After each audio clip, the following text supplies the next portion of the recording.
Hello, कक्षा 12 के सभी बच्चों को राधे राधे। बेटा, व्याकरण की सीरीज़ में हम फिर से आपके सामने एक नई चीज़ लेकर के उपस्थित हुए हैं। इसके पहले व्याकरण में हमने आपको प्रत्यय दो पार्ट में समझाया था। प्रत्यय दो प्रकार के होते हैं, कृदंत प्रत्यय और तद्धित प्रत्यय। दोनों के कई भेद होते हैं जो हमने आपको बताया है। आशा करते हैं कि आप लोगों को वो अच्छे से समझ में आ गया होगा। आज हम संधि, व्याकरण में संधि आपको फिर से पढ़ाने के लिए उपस्थित हुए हैं। इसके पहले हमने आपको स्वर संधि के बारे में बताया था और ये कहा था कि हम व्यंजन और विसर्ग संधि आपको बाद में बताएंगे। संधि तीन प्रकार की होती है, स्वर संधि, व्यंजन संधि और विसर्ग संधि। जिसमें से हमने स्वर संधि क्या होती है, उसके कितने भेद होते हैं, उसके बारे में हमने आपको पूरा बता दिया था। आज हम आपके सामने व्यंजन संधि लेकर के हाजिर हुए हैं कि व्यंजन संधि क्या है, इसके कितने भेद हैं, इसके बारे में हम आपको बताएंगे और उसके बाद विसर्ग संधि बता करके संधि का ये जो चैप्टर है वो पूरा खत्म कर देंगे। क्योंकि एक तीन प्रश्न आते हैं संधि के, एक स्वर संधि से आता है, एक व्यंजन संधि से आता है और एक विसर्ग संधि से आता है। तीनों संधि से एक एक प्रश्न आते हैं 3 नंबर के। तो इसलिए तीनों के बारे में आप जानकारी कर लीजिए, बहुत सरल है। स्वर संधि भी हमने पढ़ाया था, बिल्कुल कठिन नहीं था। और स्वर संधि में तो आपका केवल अयादि संधि था, पूर्व रूप संधि था, पर रूप संधि था। वो दीर्घ गुण यड़ जो हमने पढ़ाया था वो सामान्य हिंदी वालों का था। आप लोगों को स्वर संधि में केवल अयादि संधि, पूर्व रूप संधि और पर रूप संधि पढ़ना होगा। ठीक है बच्चों, तो चलिए आज व्यंजन संधि किसको कहते हैं? स्वर संधि तो जहाँ स्वर का स्वर से मेल होता है वहाँ पर स्वर संधि होती है। अब आइए व्यंजन संधि। व्यंजन के साथ स्वर या व्यंजन के मेल को व्यंजन संधि कहा जाता है। व्यंजन स्वर के साथ स्वर का मेल होता है स्वर संधि में, और व्यंजन के साथ स्वर का भी मेल होता है और व्यंजन के साथ व्यंजन का भी जहाँ मेल हो वहाँ पर व्यंजन संधि होती है। व्यंजन संधि के कई भेद होते हैं, अब जिनका की परिचय इस प्रकार है। तो व्यंजन संधि वो संधि होती है जहाँ व्यंजन का मेल स्वर से हो या व्यंजन से हो, वहाँ व्यंजन संधि होती है। अब इसके भेद पर आइए। पहला है इश्चुत्व संधि। इश्चुत्व संधि जिसका सूत्र होता है इस्तोह, इश्चुना, इश्चु। सूत्र में इसलिए बताते हैं, कभी कभी सूत्र भी पूछ लेते हैं कि इसका सूत्र क्या है, फला संधि का सूत्र क्या है। इसीलिए हम आपको सूत्र भी बता देते हैं जिससे कि अगर एग्जाम में आए तो आपको याद रहे। अब देखिए बेटा, संधि पढ़ने के लिए नियम को याद रखना ज़रूरी है, क्योंकि संधि अभी स्वर संधि का भेद आपने पढ़ा, व्यंजन संधि का भेद पढ़ेंगे, विसर्ग संधि का भेद पढ़ेंगे। अगर सबका नियम आपको नहीं पता होगा तो कन्फ्यूज़न रहेगी, क्योंकि कई संधियों में बहुत थोड़ा थोड़ा अंतर होता है। अगर आप इन नियमों को नहीं याद रखेंगे तो आप संधि नहीं कर पाएंगे। तो इसीलिए हम आपको नियम की जानकारी दे रहे हैं। भाई आगे भी पढ़ना होगा तो भी आपको सहूलियत होगी, कंपटीशन में जाना होगा तो भी आपको सहूलियत होगी। आपको ये नियम हम इसलिए बता दे रहे हैं। तो नियम क्या है? यदि सकार का मतलब है स, ये स लिखा है, इस स को संस्कृत में हम बोलते हैं सकार। अब पहले एक चीज़ और जान लीजिए कि व्यंजन संधि में अब वर्ग चलता है। क वर्ग, च वर्ग, ता वर्ग, टा वर्ग, पा वर्ग, ये 5 वर्ग होते हैं। वर्ग का मतलब अगर हमने क वर्ग कहा है तो क वर्ग का तात्पर्य क ख ग घ अंग 5 वर्ण है। क वर्ग कहा है तो क ख ग घ अंग, क के जो 5 वर्ण होते हैं वो उस वर्ग में आएंगे। अगर हमने च वर्ग कहा है तो च छ ज झ इया, उस वर्ग में च छ ज झ इया आएगा। यदि हमने ट वर्ग कहा है तो ट ठ ड ढ अड़ा। अगर हमने ता वर्ग कहा है तो ता था द ध इया। अगर हमने पा वर्ग कहा है तो प फ भ भ म। इस तरह से वर्ग अब यहाँ पर चलेगा। तो वर्ग का मतलब है कि उस वर्ग में जो 5 वर्ण होते हैं वो उस वर्ग के अंतर्गत आते हैं। इसके अलावा यहाँ प्रत्याहार भी चलेगा। प्रत्याहार में भी कौन कौन से वर्ण होते हैं वो हमने आपको बताया, एग्जाम में भी आता है। आपसे प्रश्न पूछ लिया जाएगा कि इस प्रत्याहार के वर्ण कौन से हैं। 4 ऑप्शन रहेगा, आपको उसमें बताना रहेगा। इसलिए हमने प्रत्येक प्रत्याहार में कौन कौन सा वर्ण होता है वो भी आपको बताया हुआ है। तो चलिए अब शुरुआत करते हैं। पहले श्चुत्व संधि, जिसका सूत्र है स्तोह इश्चुना इश्चुह।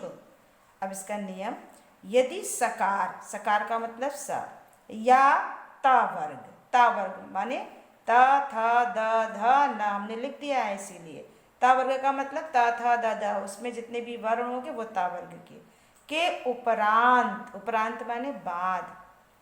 उपरांत का मतलब संधि 2 शब्दों से मिलकर के बनती है ना, तो पहले वाले शब्द के अंत में अगर सकार या ता वर्ग का कोई वर्ण आए और उसके बाद दूसरे वाले शब्द में शकार, शकार माने ये श, या चा वर्ग का मतलब चा छा जा जा या आए, तो हम सकार को शकार में बदल देते हैं, अर्थात सा को शा में बदल देते हैं, और ता वर्ग को क्रम से च वर्ग हो जाता है।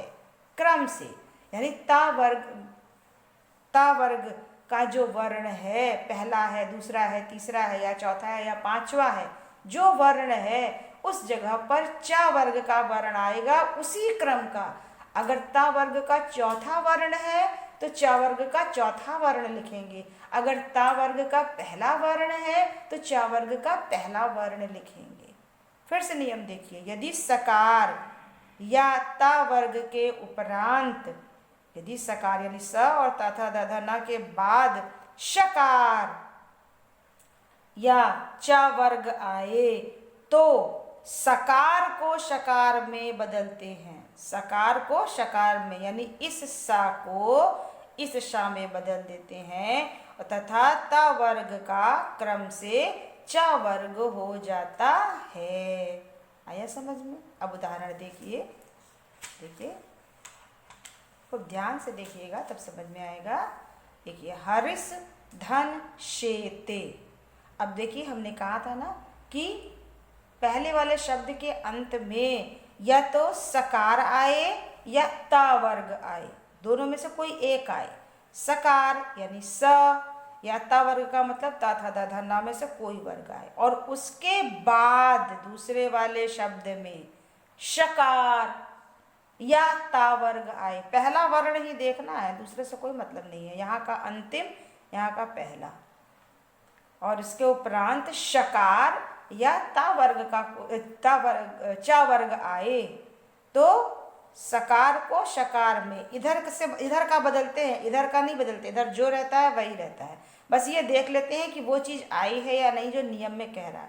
नियम में कह रहा है कि यदि प्रथम पद के अंत में सकार या ता वर्ग आए और उसके बाद शकार और चा वर्ग आना चाहिए, तो हम सकार को शकार में बदल देंगे, और अगर ता वर्ग है तो उसको च वर्ग में बदल देते हैं।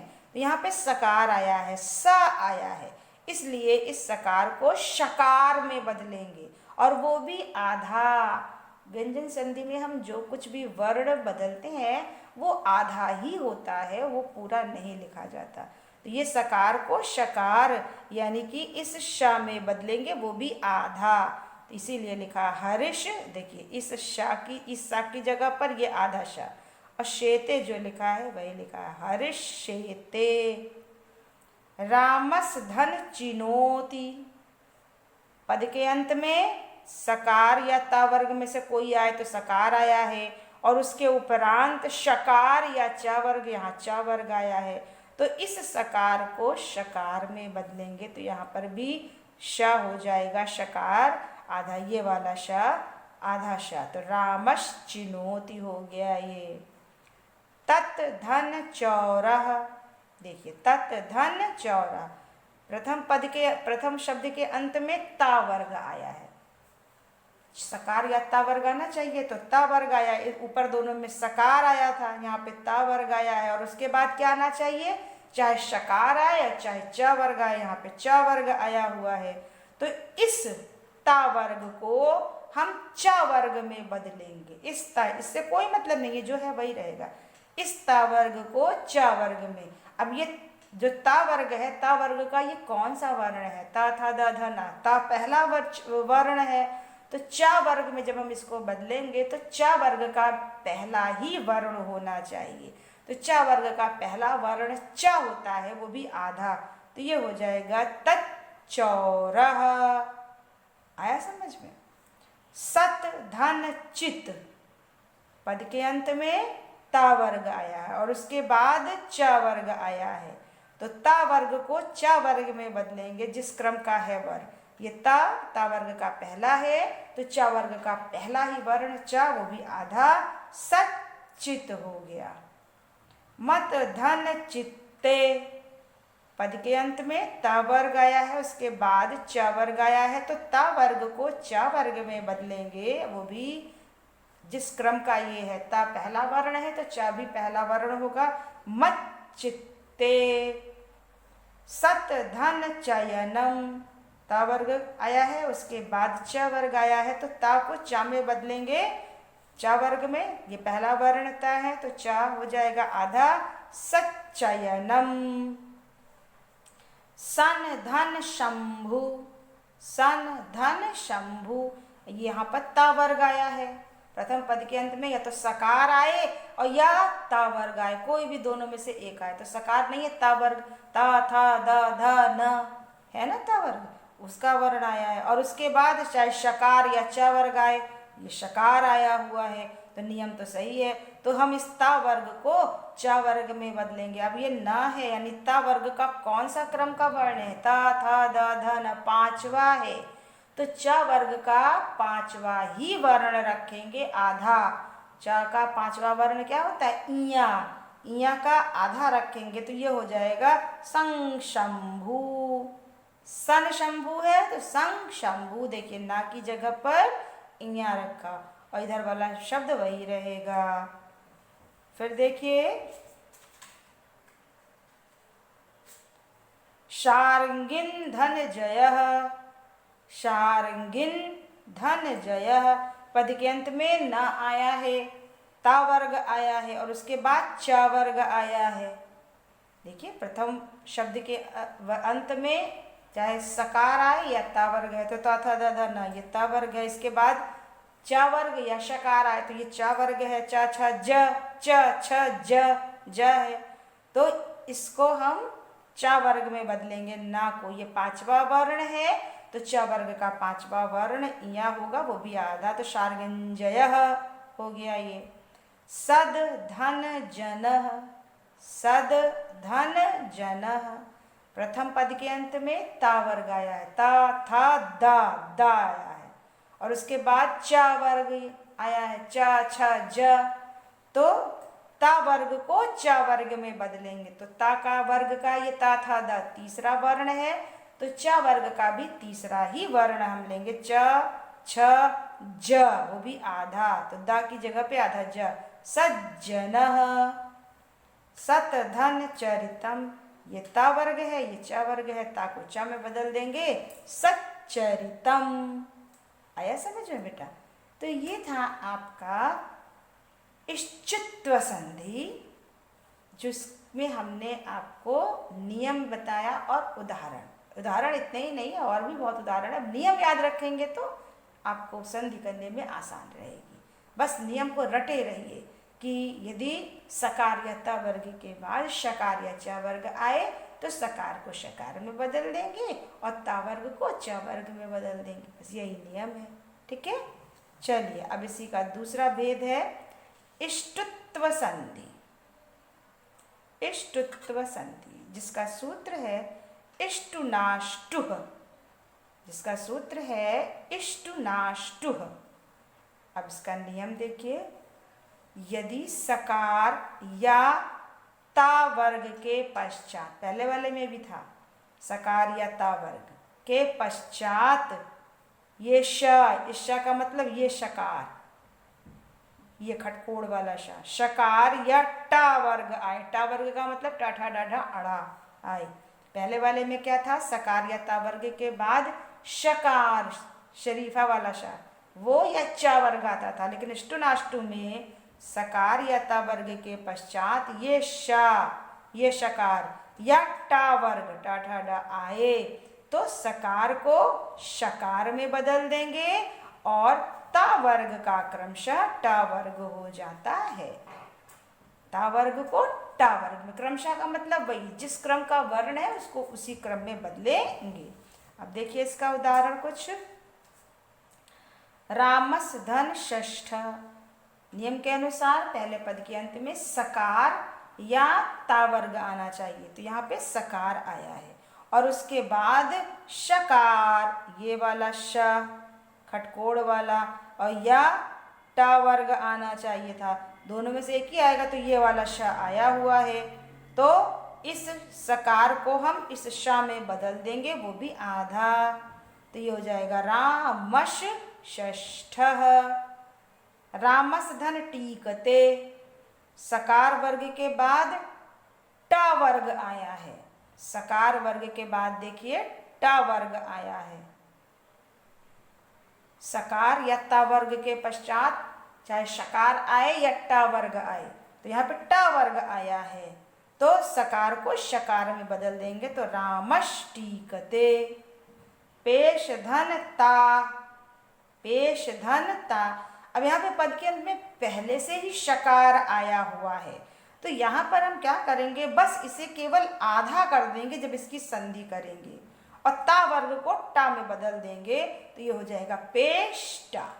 और पहले से ही आया है, सकार की जगह पर शकार हो गया है, तो यह इस श को केवल इतना करेंगे कि आधा कर देंगे, पेष्टा। तत धन टीका, पहले पद के अंत में सकार या ता वर्ग आए, ता आया हुआ है ता वर्ग, और उसके पश्चात शकार खटकोड़ वाला या टा वर्ग आए, तो ये टा वर्ग आया है, तो ता वर्ग को टा वर्ग में, और वो भी क्रम से, ये ता का पहला ता वर्ग का पहला वर्ण है, तो यहाँ पर भी टा वर्ग का पहला लेंगे टा, वो भी आधा, तो ये तट टीका, ये हलन तका देने पर ये आधा हो जाता है, तट टीका। चक्रिन धन ढौक से, चक्रिन धन ढौक से, पहले पद के अंत में क्या आया है, ता वर्ग आया, ता था दा धा न, और उसके बाद टा वर्ग आया है, तो ता वर्ग को टा वर्ग में बदलेंगे। अब क्रम से ये ता वर्ग का पांचवा वर्ण है, ता था दा धा न, तो टा वर्ग का पांचवा वर्ण लेंगे अड़ा, वो भी आधा, तो देखिए चक्रण ढौक से, आ रहा ना समझ में। उद धन डयनम, पहले पद के अंत में ता सकार या ता वर्ग आए, तो ये ता वर्ग है, ता था द, और उसके बाद टा वर्ग आए, शकार या ड, अरे ट, तो टा ठा ड है, तो ता वर्ग को ता वर्ग को टा वर्ग में बदलेंगे, तो ये ता वर्ग का तीसरा वर्ण है, ता था द, तो टा वर्ग का भी तीसरा वर्ण लेंगे, ट ठ ड, वो भी आधा, उड्डयनम। तो ये आपकी इष्टत्व संधि थी। ये दो संधि आपको समझ में आ गई होगी, आशा करते हैं, तो कि इसे अच्छे से आप लोग खूब समझ लीजिए, बार बार देखिए, कोई परेशानी नहीं, अब कहीं भी अगर कमी हो तो हमें फिर से बताने की कोशिश करिएगा, हम दोबारा फिर से एक बार आपको समझा देंगे। तो आज के लिए इतना ही, अगले लेक्चर में व्यंजन संधि खत्म कर देंगे, तब तक राधे राधे।